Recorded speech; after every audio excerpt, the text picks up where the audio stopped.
I should be able to get one. Lovely. Right. In that Okay. case, mate, I've got lessons coming up, probably in about an hour or so. So, Okay. do you want to do? We can do a little bit of brief chat now, and then sculpt what we want the actual thing to be, and then we can slot that in as well. Yeah. Yeah. Yeah. So, yeah, what was your core other than me and you chatting and discussing slide stuff? What was your in your head for the article? Because you wanted it for my Substack and the magazine, right? Well, yeah. Basically, from what you've been doing on your slide lessons, I just wanted to sort of like jump in on the side and actually give you a second voice. Obviously, the slide that you do is totally different to what I do, Yeah. and talk about guitars, setups, strings, and things like that. And I mean, just for example, what strings are you using on your guitar? I have searched the lands high and low. So I'm using the Ernie balls, the green packet, the 10s to 46s, slinky top, heavy bottoms. Okay. I tried getting away with 9s, but I tear through them. And when I used to play in metal bands, I'd play 12s and 13s, but they'd be dropped to like C sharp standard Yeah. or D Yeah. standard or whatever. So that I like them bright and I like them twangy. So I got there's a bit of attack and a bit of gristle in Yeah. them. Yeah. And then with the slide stuff, it rattles as well. There's a nasty gnarliness to it. So yeah, they tend to be the ones that I found the best response with is those slinky tops. What about you? It's quite strange. I mean, the ones on my resonator here, I'm actually using 14s on it, believe it or not. And that's Yeah. actually quite medium for a resonator. Yeah. Kenny wrote. You don't do much bending, do you? No. It's all. Yeah, it's all. It's all slide action, hammer-ons and pull-offs, and that's about it for for the slide style that I'm on. The difference being obviously is you do a lot of rock stuff and things like that. You're using distortion and things like that. All of my sounds are clean. Yeah.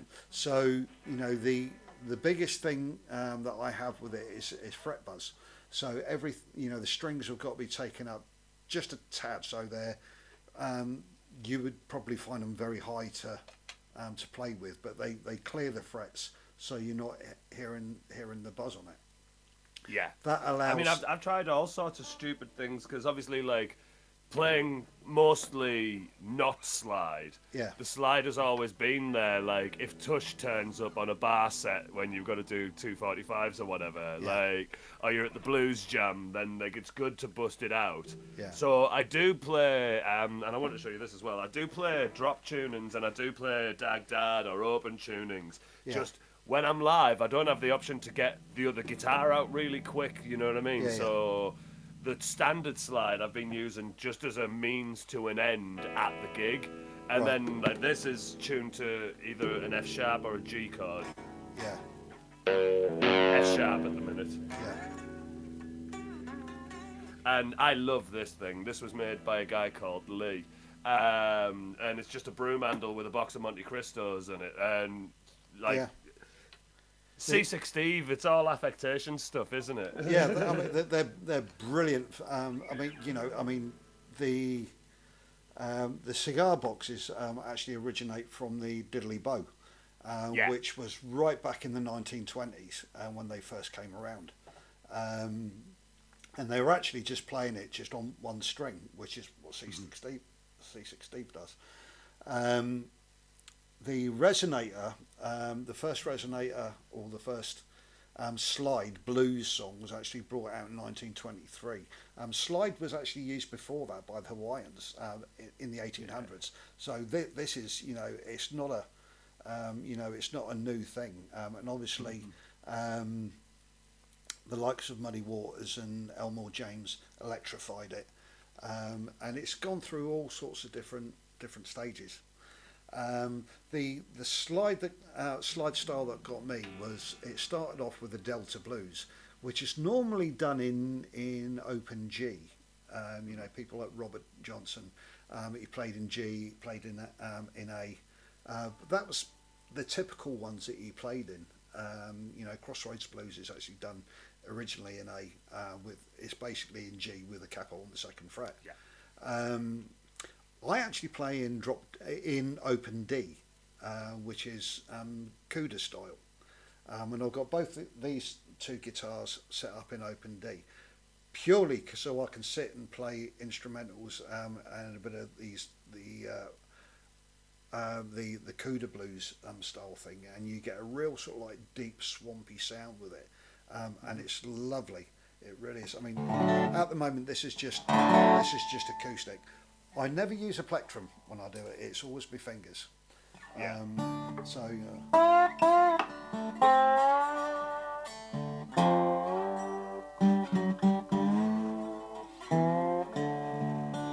you sort of that lovely sort of like swampy sets, which is really easy. Most of it is actually done up here, there's very, very few where he actually drops down into this area. I picked it up from watching Crossroads back in the 80s. Ralph Macchio. Yeah. Well, it was Cuda that was doing all the guitar work, and that's, I fell in love with the sound. If I plug this in, just quickly. Do it, man. I've got, this is just with a bit of tremolo, and it's...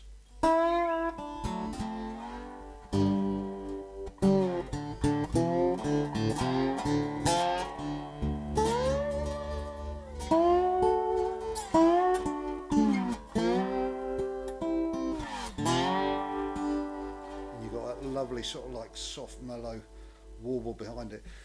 To get Cuda's sound, he uses a tremolo, but he has it set where the tremolo pedal I've got is down to 1 at the moment. He actually slows it down even further, and he gets this really slow sort of warble. Don't know if you ever heard the soundtrack to Southern Comfort. Which again was Cuda. Not. Right, okay.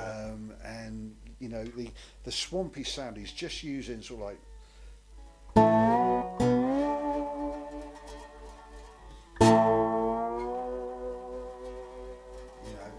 and most of it is the vibrate, and he makes the strings really sort of like noisy when he does it.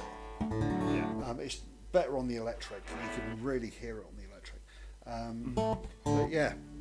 But as a rule, going through learning these techniques, I've had to learn how to set the guitars up. As I said, I've got on my Telecaster, I've got a brass nut, which allows for the sustain to go through, and it's really, really nice. Both of them are set, both high actions. These are on 14 strings. I said my Telecaster's on 13. Just to get that lovely sound without having to worry about hit the frets. Yeah. And again, it's using my fingers. The other techniques, and this is a good one for the slide, and I'm sure you've covered it, is actually using these things, using them correctly. I've got this horrible habit at the moment of sitting with my guitar sort of like flat like this. And sort of, but if you have a look at me slide, it's actually cocked Can you over. adjust your camera a little at all, just so that we can see how I've got mine there? When you were playing it up, it looked a bit like that, so you can't see what you're doing. Right. Oh, right. Okay. Tilt it just a little bit. We can get that body of the guitar in as well. Yeah. Because you're playing some lovely lines and we can't see them. Yeah, perfect. Go again. Yeah. When I play it, if you have a look at me slide, it's actually slanting over, which is a really, really bad habit. And I've been learning from Ken Rolton, who's an amazing, amazing Delta slide player, to actually stick the guitar. So for people learning, to play slide on an acoustic or whatever, get the guitar between your legs. If I sit back now, obviously you can see it's sat there. And when you're playing it, you're getting that lovely and it's staying straight right the way down. So if I want to pick, you know, you get the true note. Where when I'm playing, when I'm picking strings, my hand is sort of like this. So it's a bad habit to get into. So for anyone learning, get the guitar between your legs and make sure you slide. It's nice and straight to the frets.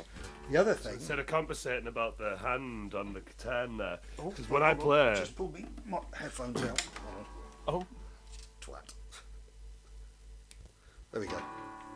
lovely. Yeah.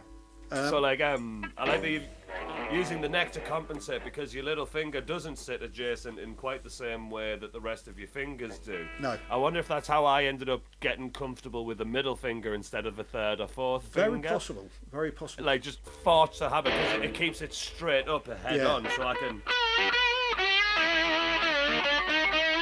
Yeah. And it just sits exactly where I need it to be. Yeah. The intonation isn't side on; it's Yeah. automatically just there. Yeah. That and obviously through doing it in standard tuning, having the other fingers available to get chords, Yeah. that kind of a thing with it. That's basically why I use that finger. So I've got those ones to play around with. Yeah. The other thing as well, why I keep these free, is for muting. So important with, especially if you're playing clean. Without muting it, you're getting all the noises from the other string. I'm not doing it now. But when you mute it, you get that, and you're only getting the strings that you want. So that finger there just rests on the back, very very slightly, just touching it, and that keeps everything muted while I'm. Yeah. So you're only using your picking hand, because I use a mix of my picking and then like mushy bits of my palm to try and people do use palms for it. If you listen to Kuda, going back to Kuda again, if you listen to Kuda's stuff, his slide playing is actually quite noisy, but he does it through choice. He does it purposely, just so he can get that lovely sort of yes, and if you listen to things like Paris, Texas, Southern Comfort, and things. I don't know if you've ever heard the Vigilante Man. It's all Vigilante Man. You got to listen to it. Okay. It was part of it was actually played in notes. Crossroads. When they were standing at the crossroads waiting for the devil to turn up, the pair of them. Yes. He said, play a bit of blues, and it was sort of like.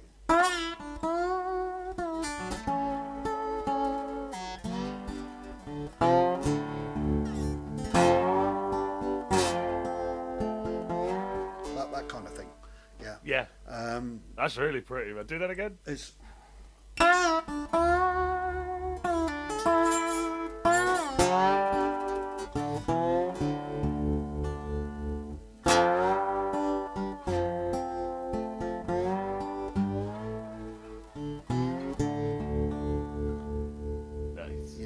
It's so a nice tasty. place. But it's actually from the song Vigilante Man. And Kuda actually plays it just on an acoustic guitar, but gets all those sounds as well. He's a bastard, he really is. The sounds that he gets from the very basic guitars is just incredible. He doesn't use resonators. It's just an acoustic guitar, which he's made to sound as good as it is. And his strats that he uses, he calls them Kudacasters, because he's ripped everything out and put his own stuff back in, and they're great. The Vigilante Man is.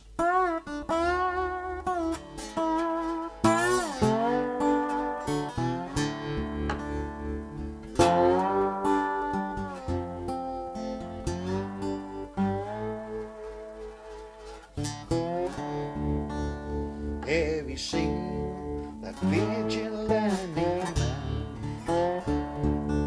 Have you seen that vigilante man? something like that. And it's. Yeah. I sit and play that in our Bluesburn, and it's just me and this, and they love it. They really, really Wicked. do love it.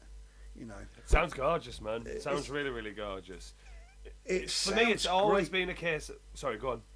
but it's so easy. Once the guitar is set up, for a clean sound, all he's actually playing is a couple of little riffs it's second, third, fifth. It's and then you get the classic Cuda line.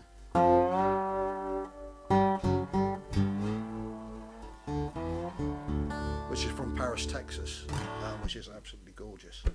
But yeah, so acoustically, if anybody wants to learn to play slide clean and the delta sound and things like that, get a nut that's just slightly higher, just a little bit bigger, just to take it off the frets.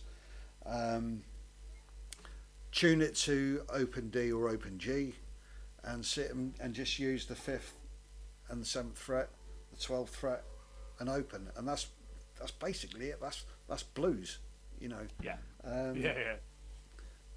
I wanted to just dive in a little bit on what you were going on there. Sorry, something was loose. Because it's something that I figured out mainly when I got the cigar box. Yeah. But with also thinking about it with standard tuning, navigating the fretboard, and how you put these things into pockets. Because with slide playing, for me, it's counterintuitive to what I teach not slide to do. Because you don't want to think of A as being the 5th fret, and that's where A lives. You want to be able to access that from anywhere.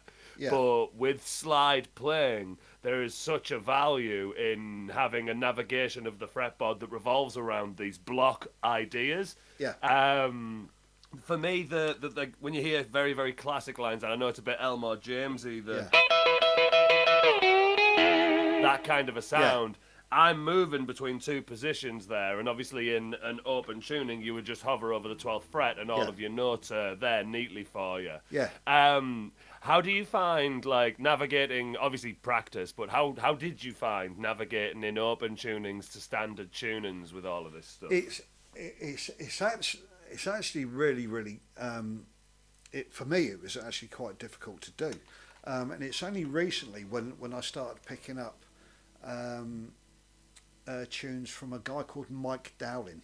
He's actually, he's sponsored by National, by the National Steel Guitars. And he uses, steel-bodied resonators to play his stuff. But he plays a great one, which is great to learn, the Swamp Dog Blues, which is a cross between sort of blues and folk. And it's really simple. And by watching him, I started picking up where he was playing things.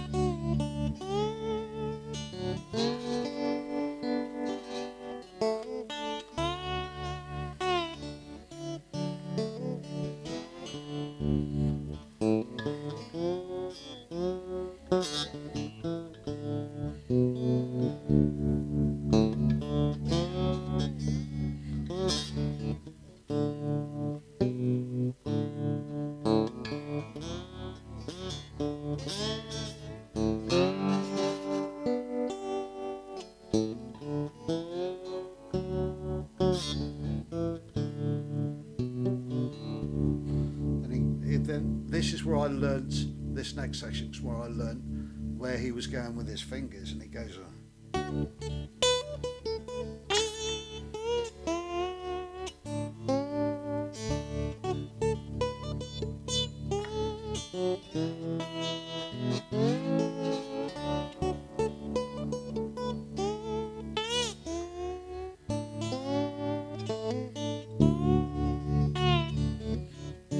So I'm actually only using the top string for it, but and they're just basically the notes. You know, it's just basically just using the scale, and it's it's just using those. So pretty, so pretty. It's a nice sound. It's a really nice sound. A really nice sound. But something like that gets your fingers work. These three fingers working.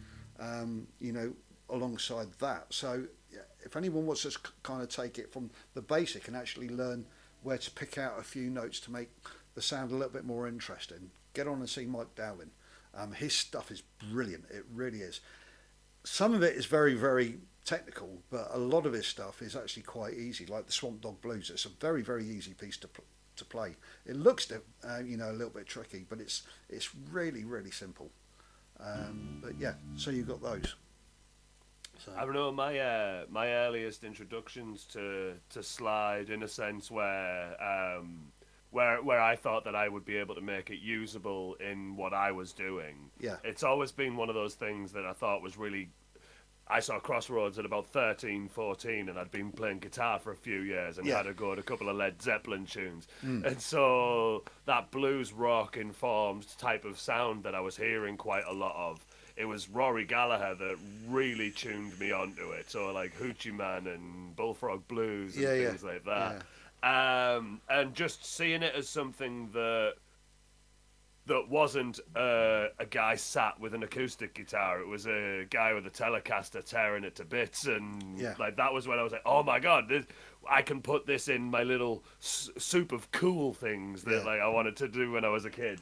And now like it's become this thing where I have, like you mentioned there, about having one finger's dependence with the slide and having other fingers to incorporate it. Yeah. But I'll knock up. Let me just grab this tuning real quick. And you've probably heard of this tuning. It's standard tuning, but with a G sharp instead of a G. Yeah. If you're going to be playing electric, either clean. There we go. Clean or distorted. This is a nice way to get you into the sort of line of thinking that you've got there, because you've got the bottom. There we go. Now you've got the bottom three strings as a major triad.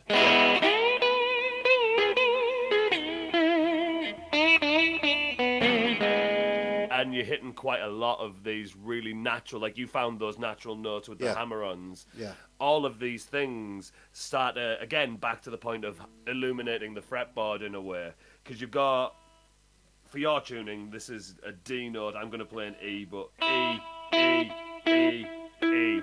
And being able to navigate with those gives you the relationship to the A, to the B for me, and then for the A and the G for you. Yeah.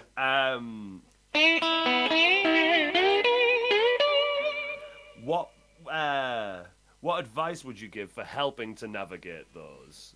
Because it's all well and good for you and I to sit here and go, well, this is what we do and this is what we find easy. But like, if you've never done this type of playing before, you've mentioned about like the put my teeth in. I can't talk today. But putting your mutes in place so that you've got the clarity of the note, adding the vibrato, the navigation of the fretboard.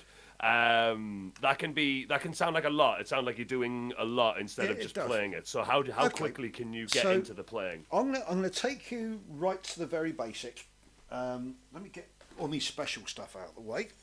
Yeah. And get a basic acoustic guitar, which people, normally buy. This is only a cheapy thing. It's nothing which I've just stuck a little pickup into it. This. What pickup are you using? Is it a good one? Blow up the brand if they're good. I've got it from Temu. It's basically just a Temu cheapy thing. Amazing. It does the job. It's not particularly powerful. I've actually dropped this down into G, so I'm actually going to take. Let me just tune it back up, and I'll show you. This is where I break a string, by the way. I'll be so glad we got it filmed. Be embarrassing.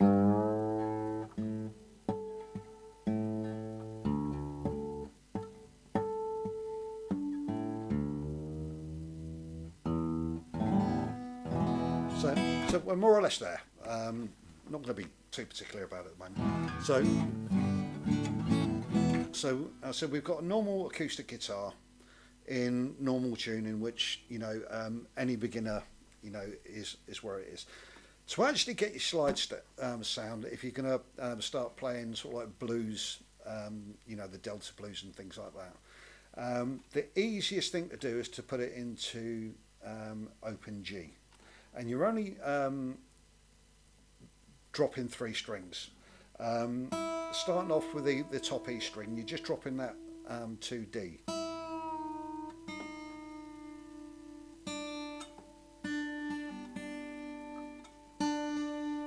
So that's now in a D. And the other 2 strings is the 6th and the 5th.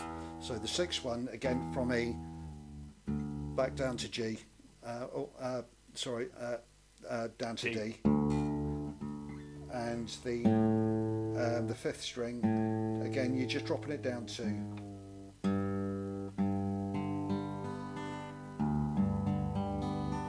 And that's it. So, and you can do it either through a tuner or trying to figure out where it is.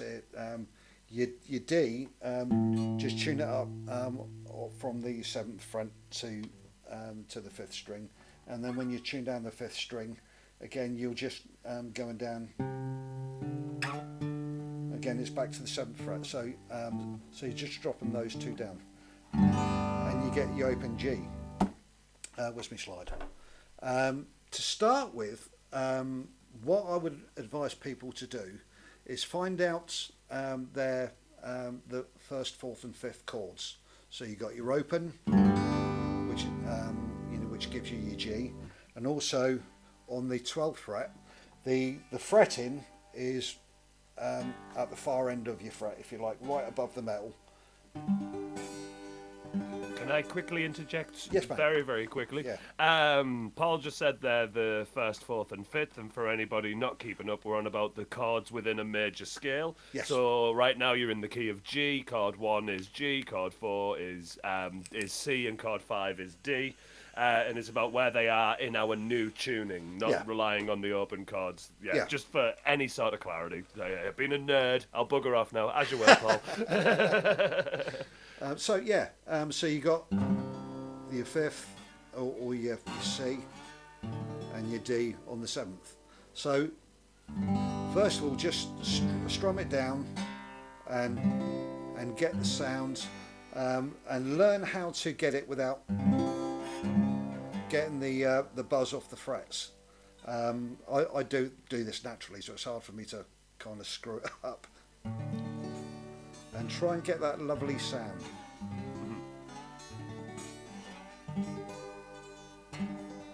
Got very, very low action on this, so it's quite difficult. Once you've got it and you can hear it, try sliding each of those from 2 frets back. So I'm going to start from the 3rd fret and bring it up to the 5th. So you're going to go.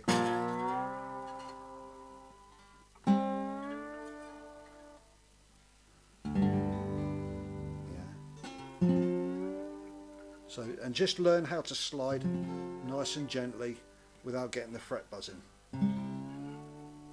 Your intonation across that whole chord is really nice. Every note moves in the same sort of. It's really pretty. That's why it's important, obviously, to get your slide perpendicular to your neck, so you get that lovely tone right the way down through all the strings. Are you right on top of the fret as well, or just before it, or just after it? I'm on top of the fret. And that's where you get the tone for it. So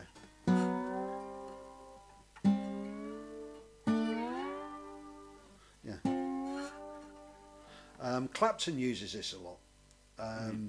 If you remember in his Unplugged album, he plays Walking Blues, which is one of Robert Johnson's songs, and he plays some great little licks, but they're all around those chords. As a beginner, that's probably a good song to start to play with, because there's lots of little bits that you can do with it.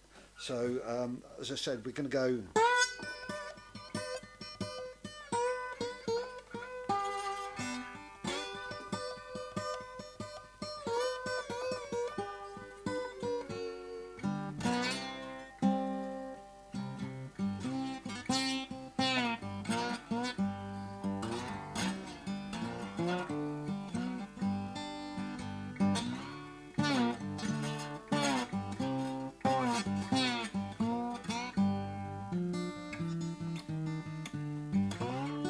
So, that's basically how he plays So it. cool. But That but is it's so easy. cool, man. All it is Yeah. just around those chords with a couple of little extra bits thrown in.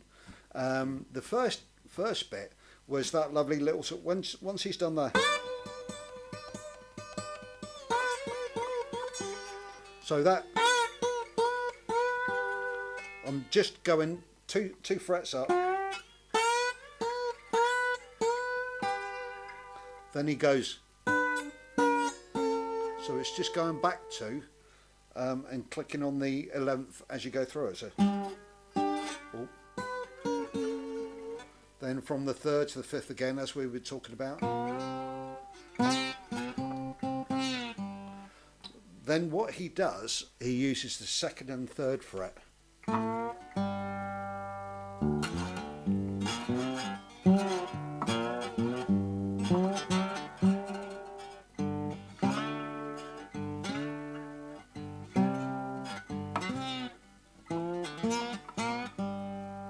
Then you got the classic rundown, which is basically 3rd, 2nd, 1st fret on the 4th string. So it's just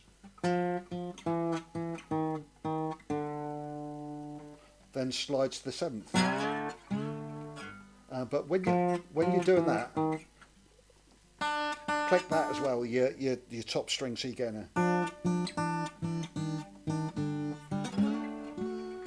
and you get that lovely sort of like delta sound. But very, very, very easy stuff. Very easy stuff. Anyone learning, do play around on the first 5 frets, because going from the 2nd to the 3rd slides, the 3rd to the 2nd, you'll find loads and loads of notes that fit just all of those strings.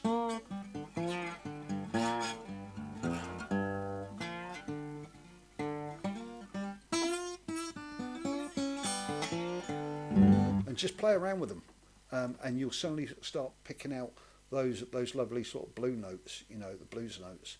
But yeah, very, very simple. And that's just, as I said, on a bog standard acoustic guitar. Not been adjusted. This is something that I use for folk songs, but it's got a very low action on it. There's nothing there. But if you can, get a nut which is just slightly raised, and that's all you need to do for an acoustic guitar. Down this end, it's normally not too bad. But yeah, so that's it. That's it. Amazing. For acoustic stuff. Very simple. Thank you very much for giving us that demo, man. It's one of the things that, because I don't do it so regularly, I don't have half of the insight of somebody like yourself that definitely does it regularly. The only time it comes up for me is when a student asks for it specifically in a lesson, and so what I've gotten from this is, one, I just need to pull my finger out and practice this stuff a little bit more, because I do really like it, and I need to now facilitate a place for it within the music that I'm creating with my band, as well as doing it for the lessons, because I need to have this out at every opportunity, man. Like this is like that dinner story where Hugh Jackman joined your table. You just got to have that story. Yeah. This is that. I need to get this out at every available opportunity and play it. Well, I think for anybody that is looking at getting into this for the first time, we've talked on things that they're looking for. What are some obvious pitfalls, some obvious mistakes that you're definitely going to make no matter what? When you're learning power chords and you're just not reaching that third note, so you're only hearing the first note, and like those obvious things that come up right away. Well, for the start, I'm thinking like intonation as well. Yeah, Sorry. Yeah. A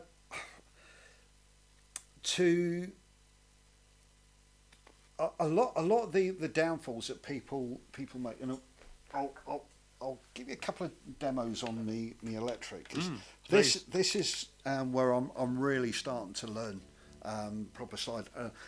I'm not actually not a good slide player. I'm just learning a lot of sort of like bits and pieces at the moment. If you watch Kenny Relton play from our blues room, he is a master on slide. He's absolutely fantastic.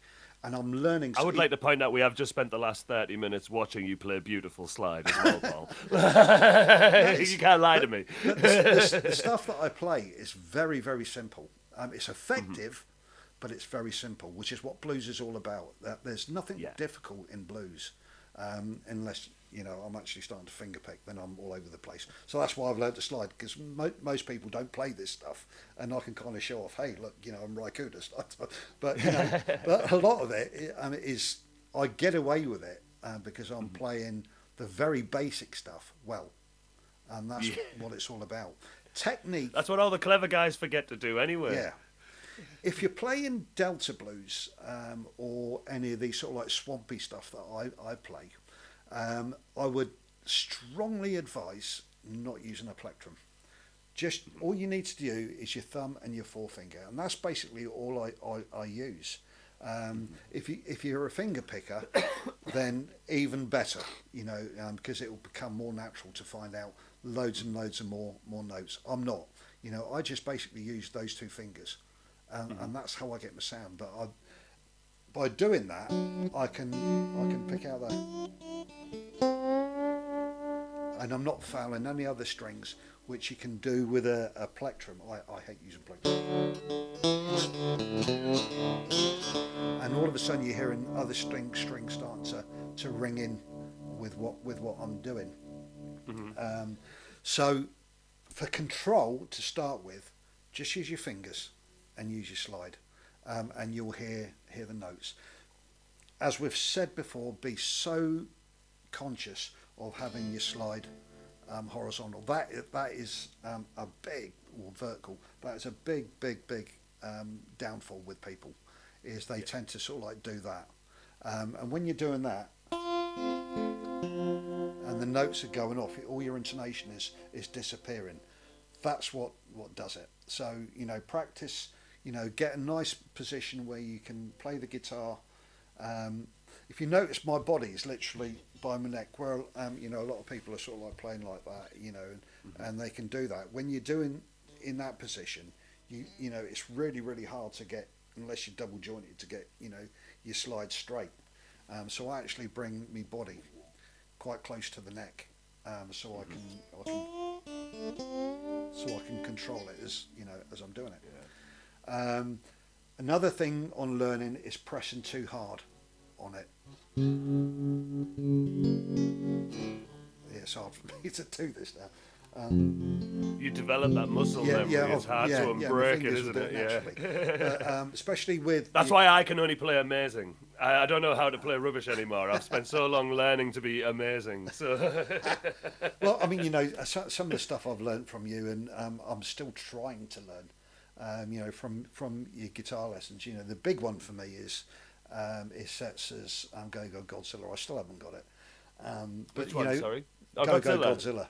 But watching you play it looks totally natural, and I'm like, you bastard, But it's great, That's because when all the other guys were out getting drunk and getting girlfriends, I was sat at home with a metronome, being a lonely wanker, mate. But obviously you're now at the level where you can do those things where I can't, I think a lot of that as well, though, was always, and you'll know yourself from stuff that this relates to, because music, any type of craft that you're trying to create and put ideas out with, it's problem solving. Yeah. And so for a lot of the stuff that I know how to do and a lot of the stuff that I've taught, quite a lot of it has just been lesson specific. I might not have chose to do Go Go Godzilla if you hadn't turned round and went, can you do this in the lessons column next month? I'm like, yeah, no bother. And now the problem is I have a Go Go Godzilla shaped hole in my lesson diary that I need to fill. Do you know what I mean? So that necessity of just needing to do it is how I've learned pretty much everything I've ever learned. Like, I joined a metal band. Can I sweep pick? No. All right, cool. 2 hours down a YouTube rabbit hole teaching myself to sweep pick. Okay, this appears to be the most sensible technique. You know what I mean? Yeah. And so when I put my slide lesson out the other last month, early this month, whenever this goes out, when I put that original slide lesson out, it was the problem of how do I approach something that can seem untouchable without doing drop tunings, without setting up a new action on my guitar. And so having me say, here's this cheap way of doing it if you just need to do it in a bind, but having you come on and give this real, like, a history lesson, an authenticity lesson, and a technical spec on how to set this stuff up, like, it's invaluable, because this is the entry point, this is the barrier to entry for guitar players that can't do this, that want to do this. What do I need to do? Open tunings, you need to raise the action, you need to put some heavier strings on, you need to get comfy, you need to sit properly. This is all the shit I missed. So like, I love being able to now. This is a lesson that I can go away, and I will be rewatching this. And like, what's he doing there, the clever little bastard? Well, there is another little tip I'm going to go into in a second, and people will obviously see my my resonator, and those that sort of like love the blues, they love playing the blues slide, will eventually go that way, that they want a resonator guitar to get more of an authentic Delta sound, which you know, resonators, you know, for slide are the things to get. Yeah. The one that is that a steel resonator you've got there as well? No. It's a wooden body resonator, and I'm going to talk through the differences of them, because people can get lost in what to buy. You can buy resonators off Gear for Music and things like that, you know, for 150, 200 quid, which are fine, you know, and they're great for learning out on. The more you play, the more you want something decent. This is actually a dobro, a cheap dobro. It cost me about 450 quid, I think it did. And it's a specific type of resonator. You get all sorts of different types of resonators. This one has got what's called a spider cone, which you see the big plate that I've got here. Underneath that, there's like a bridge with 8 spikes coming off it, and a big slight speaker cone behind that, which sits on and actually gives it. These guitars are actually used for bluegrass, you know, from the American bluegrass stuff. They're not necessarily used for blues. I use this because it gives me a real good sort of like dirty swamp sound, and I love swamp blues. That's my thing. There is a basic acoustic guitar. It's very, very heavy. It doesn't, obviously it just looks like an acoustic guitar, but it's probably about twice the weight of a normal acoustic guitar.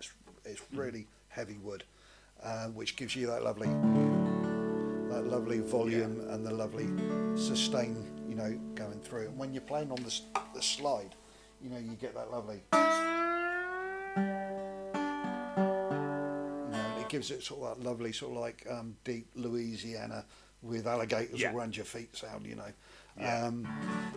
You can get that's also for everybody watching, that's not plugged in, so when they hear the difference between your telly and the this acoustic, it's completely unplugged.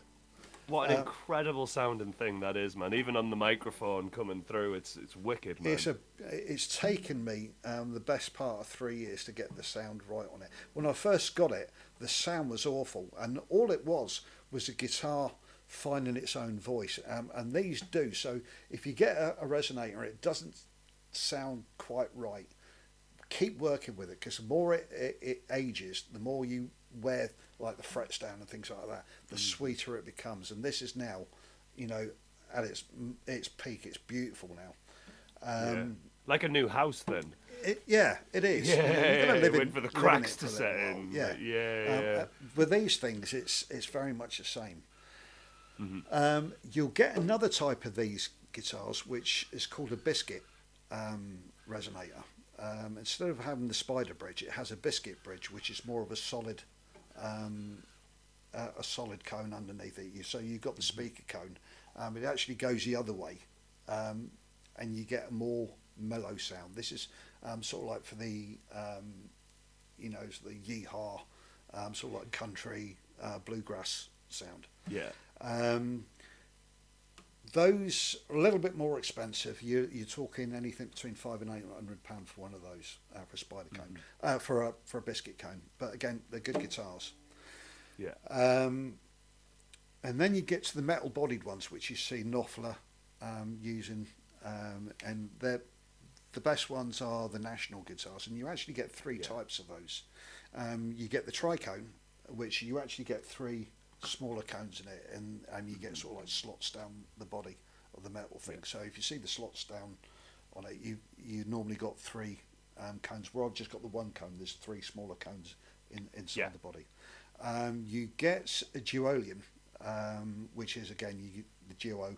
You get two cones in it, and again metal bodied, and again they're if you like the step up from the biscuit, and you can actually get a duolium, even a tricone, for £400-500. The cheaper ranges. Right. Yeah. If you go into the Nationals, you could be spending many thousands on them. Yeah, especially the more authentic they are. And for anybody that hasn't played one, the weight of them, because obviously they're all steel bodied, and they're heavy things to lug around, man. I used to teach with a guy called Farron, and he has beautiful steel-bodied thing, and I nearly stole it off him, to be fair. It was gorgeous, but it was one of the first times I'd actually played, I guess, an authentic resonator, steel-bodied, and again, the volume that you get out of the thing it's incredible, and it's one of those things where we've talked about this before, like there's certain noises that a guitar makes that only the guitar makes sound like that,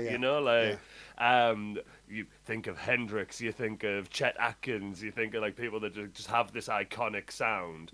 Nothing in the world for me gives you that sort of really classic Louisiana, that really classic Delta kind of sound. Resonators, and I think it's got a lot to do with those early 20s recordings, early 30s recordings, because they were literally recorded on whatever they had lying around to record them on at the time, and because those tapes have been saturated and distorted, and because of the way that they get remastered for things like CD and then vinyls and then Spotify and everything else. It's the closest thing that gives you the sound that sounds like those knackered old tapes sound now. Do you know? Do you know what? That's actually the sound that I try and look for. I'm not the best fan of digital sounds. They're good. I mean, I use digital pedals, obviously, to enhance my sound. But I try and stick to as close to the original sounds, those early sounds. Even when I'm playing my rock and roll and rockabilly stuff, what I'm trying to get is like the Sun recording studio sound. When you had people like Scotty Moore, Johnny Cash and Roy Orbison and people like that went into the studio.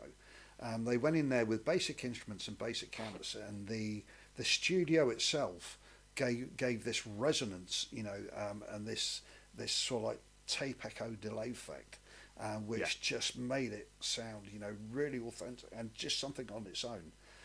And I do my best to try and get that sound, and it's so hard to get. That studio obviously is one in a million.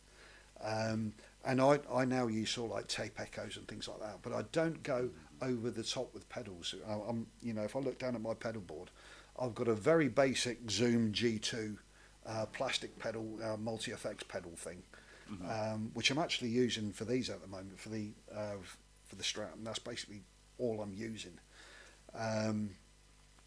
But that's got all the vintage sounds that I'm after, and you can pick them up for about 40 quid. These things, and it's got a whole range of different sounds. They're sturdy. They're great pedals. I swear by them.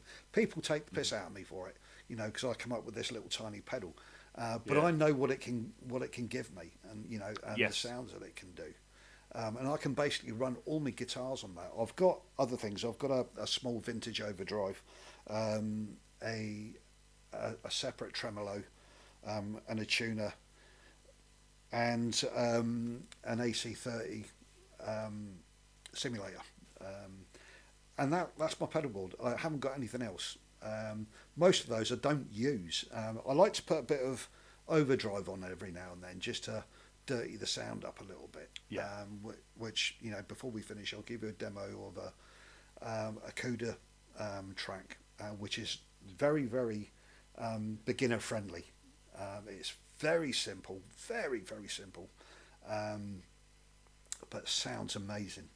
And it's just a Can couple we of talk a little bit about effects and stuff? I know yeah, mine is clean, dirty, and I always put delay on because I want that little slap back after the note. yeah, of course, yeah, That's and also for me because I am using distortion. You can often hide a lot of the noise that the string is actually making, yeah, and so with a pinch of delay, if I get that rattle and vibrato, that kind of helps accentuate that with the yeah, delay slapping it back to me. yeah. But what is talk me through your tone, man, from acoustic to the right royal and dirty. How do we get there? Well, the acoustic sound, most people when they go up to our blues jams, and if they're using a resonator or something like that, they just go straight into the PA. A little bit of reverb, and that's it. They get a fairly bassy tone. They don't go too sharp with the highs. It's sort of like mid to mid bass tone, and you'll get that lovely sort of like a 1930s sort of like delta tone, which is really really lovely. When you with me for the stuff that I do for the swampy stuff, the big thing is a tremolo, and that gives it the atmosphere of sort of standing on a desert road somewhere, or standing near a swamp or something like that with the outbacks and people sort of Brokeback Mountain and that kind of thing. All that searching, you couldn't come up with the Breaking Bad theme tune, Paul. Well, it's that sort of like Louisiana, right out in the mountains. To get that kind of that distant sound. The tremolo is a great pedal for it. If you want a little bit of dirt, just a basic overdrive pedal, and just a slight bit of overdrive. You don't need to go mad on it. Just enough, just to dirty the sound just slightly, and you get this. I mean, in fact, I've got me overdrive there. Let me just give you a quick demo. So this is with the tremolo on at the moment. So, and you can hear there.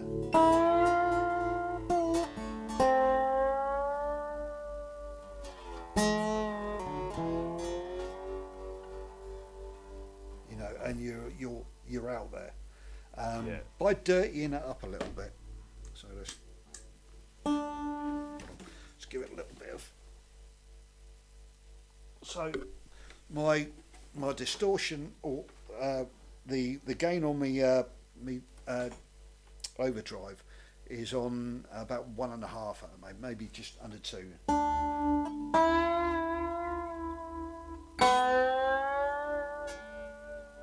And it's just dirtied, it's just very, very slightly, but it's a lovely, sexy sound. It's not too much where you're covering up the cleanness of the sound. It's just messing it, just a little bit.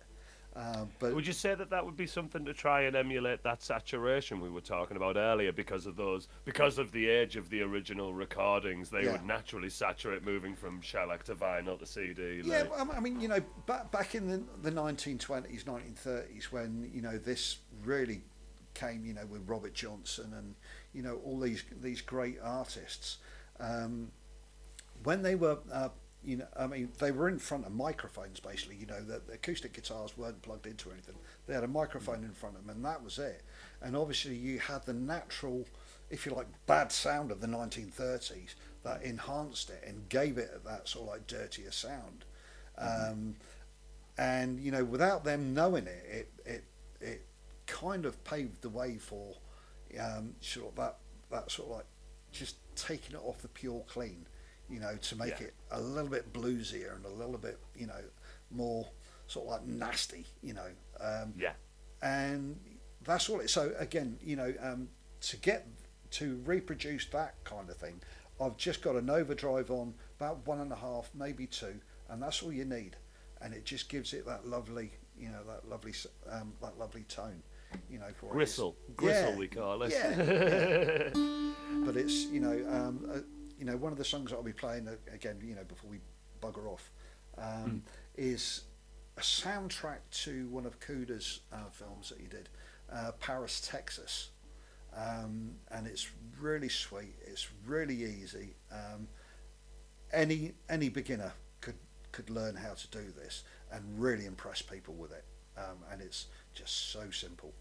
But we'll get to that in a few moments. You are teasing us, Paul. I know. But I've got a really big birthday cake and it's all for you, but you can't have it yet. but yeah, I mean, the only other thing that you might want to consider, if you're going to amplify, a resonator or amplify an acoustic guitar, is just a little bit of reverb. I just use a reverb on my mixer, and that's all I need. Hall spring plate. Pardon? Hall spring or plate. I would use a little bit of spring reverb. I'm a big fan of spring reverb, especially for the rock and roll stuff. It's great. Hall, yes. I play around with them. Find the one that suits you, but just be aware if you use too much reverb, it kind of overrides the tone of your guitar, and you want to keep the tone as clean as you possibly can. But that's about it. It's really simple stuff. Yeah, mate, like the best dishes are simple ingredients cooked properly. it is. They always going to be that way. Yeah. Fish and chips, cup of tea, job done. I really cannot thank you enough for having this little sit down with me, Paul. I think it's really invaluable stuff. We've had a little chin wag with there.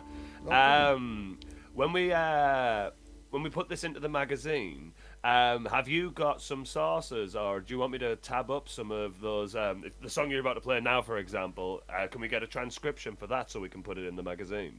Oh yeah, I mean this is out all over the place. I'll steal one, don't you worry. If you look on YouTube, there's a couple of some really good lessons on how to play this, and they're all saying the same thing: how simple it is to play.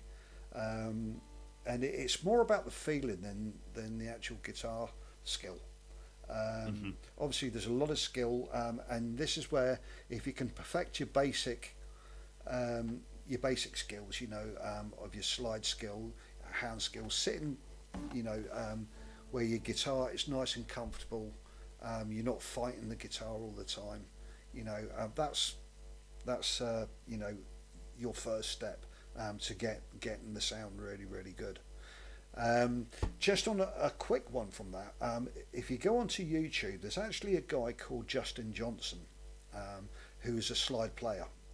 He's wicked, isn't he? Playing his shovel. He's amazing. He actually does slide lessons from the very basic, great. And teaches you all about techniques, how to hold the guitar properly, and I've learned a hell of a lot from him. I've got the full lesson down thing. I've not listened to them all, but he will take you from being when you first pick up a guitar and start messing around with one of these things. Another thing as well. I'll talk about these in a second. But he'll take you from the very basic to playing very impressive slide playing in your local open mics, and further afield. And do listen to some of his solo stuff as well. One to listen to, one of my favourites, is something called Son of a Witch. It's a great piece of music, really is. Okay. So there you go, Justin Johnson. Look him up. Really good. Absolutely. Yeah. Hopefully in 2026 we don't need to tell too many of our readers and my students who Justin Johnson is, but what an absolute treat to slide guitar he is, man. Like, he just came out of nowhere playing all sorts of like kind of C6 Stevie abstract instruments and diddly bows, and then now I haven't seen any of his lessons, so I need to pull my finger out myself there. But is it? He's not teaching you on the shovel, is he? He's got guitars in his hands. Yeah. He's got a whole range of acoustic, resonators, acoustic guitars, electric guitars. He makes his own signature guitars. Get onto his website and check it out. It's really good. Amazing. We should get him in the mag. I'm trying. I am trying. He's a great. I mean, I've put my feelers out to him a couple of times. He hasn't come back to me, but I know he also works with Johnny Cash's son. Right. He does a lot of work with him at the moment. So, I don't know. I know he's a very, very busy man, but I will get hold of him one day. I will get hold of him. I promise you. We'll send the boys round. We'll get him. Yeah. A quick one about slides, because these can make all the difference. The one that I'm using here obviously is a glass slide, and it's quite thick, as you can see, which gives me that lovely resonance that I want. It's very smooth, but there's all sorts of different slides you can get. You can get the cheap alloy slides, which I'm not a big fan of. I find them very top heavy or very ringy. They probably great for rock slide and things like that, especially when you're using sort of distortion and that kind of thing. You can get a brass slide, which again they're actually really, really nice. You can get some great brass slides. They sound a lot better than the alloy ones. You can get glass ones, which I recommend for a beginner. They're very, very forgiving. And then the pros tend to use porcelain slides, which you can pick up for about 20, 25 quid, something like that. And that, once you've advanced with a resonator, see if you can invest in one. Again, Kenny uses porcelain ones. But I'm looking for my glass one to see if it's around. I have a glass one that my mum bought for me. Yeah. She came to Birmingham when I was living down there, and here we go. Yeah, there we go. And I use this when I'm recording, or if I'm playing acoustic specifically. I'll use there's even a thumb pick in there for when I am doing the acoustic stuff. Yeah. There's something about the safety. I know you mentioned about only using your fingers. I do try to use these 3 fingers because I watch loads of Derek Trucks videos and that's all he's doing. But the safety of having that just to chug on power chords it's too alluring, Paul. I can't resist it. No, mate, if I could use more fingers, I would. Yeah. Well, I have that one, like I say, for recording or acoustic guitar, where I'm after as authentic a sound as possible. Yeah. I do find that the glass is the one that I go for the most. Yeah. This it used to be matte copper, and it's slowly getting shinier. So that's a clear sign that I need a new one, or I need to give it a wash or something. And this one, which looks exactly the same, is just a cheap metal gold plate painted one. Yeah.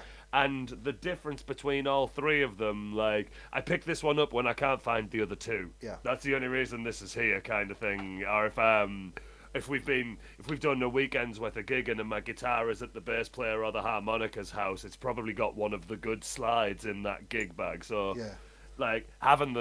I'm just going to say it, having the crap one in the house is good because it reminds me how much I love the other 2, as well as being reliable and always here for me. It's funny you say. I mean, I've actually got a cheap glass one in my drawer, and that's where it stays. It never comes out.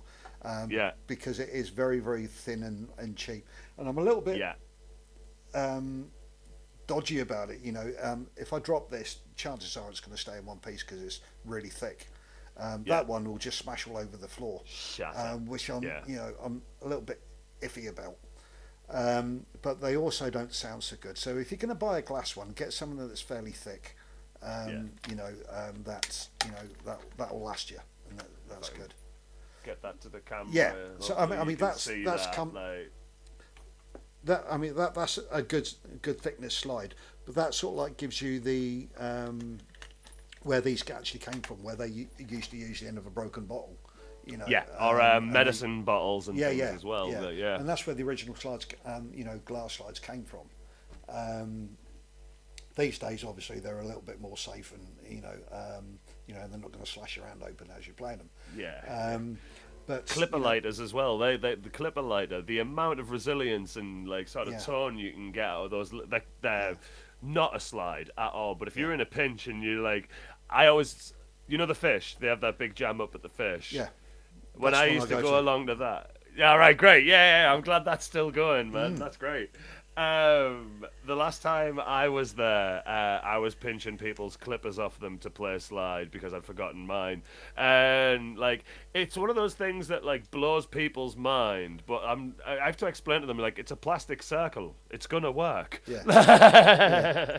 So Yeah. there's like lots of little things around the house that you can probably get going with before you start investing in the porcelain slides or a beautiful glass slide and Yeah. things as well. But I mean, these things they don't. I mean, these are only about 15 quid. They're not that expensive. You know, something this Yeah. thick. You know, to get your tone as quickly as you would like to get it. You know, I would invest in a decent slide. You know, as soon as you can. It's you know, it's quite important. I think. You know. Imperative, man. Yeah. Paul, would you like to round us off nice and neatly with one of your beautiful songs? Yeah. Which one are we doing, Okay. Paul? Well, as I said, last month's Bluesburn, I sat and played the theme to Paris, Texas, which is again the song that we've been talking about, and I've fallen in love with it. Not so much because it's easy, but because of where it takes you. It's just one of these things where you're only playing in a few places and a few notes, but it just sits and resonates. We, you know, hold on a second. My wife's coming up. I don't know. Yeah, Hi, be love. about 10 minutes. Won't be long. Won't be long. We're just about to finish off. I'm just doing the last bit. Won't be long, darling. So. Marching yeah. orders. Yeah, tea's ready. Yeah, I'll play this piece for you, as I Perfect. said. But you know, do watch what I do, and have a go at it. Get on YouTube and learn it. It's a very easy piece to play. But anyway, as I said, it's called Paris, Texas.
That's it. Amazing. Thank you, man. It's a lovely piece of music. Yeah.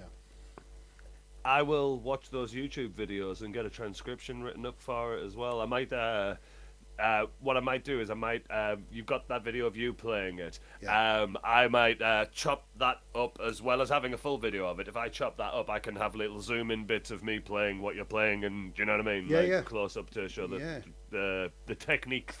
Yeah. Easy for me to say. Yeah. Paul, thank you very much for sitting down with me this afternoon, It's mate. been a total pleasure. Thank you for. We got there in the end as well with all the technical difficulties. Yeah, we had a few disasters to start with, but we got there. So yeah. Amazing. All right. So for Northeast Guitars and for Murdock Does Guitar, I have been Murdock. That's And Paul. I've been Paul. Yeah. Take care. All right, guys. Cheers. Bye bye. Take care. Bye.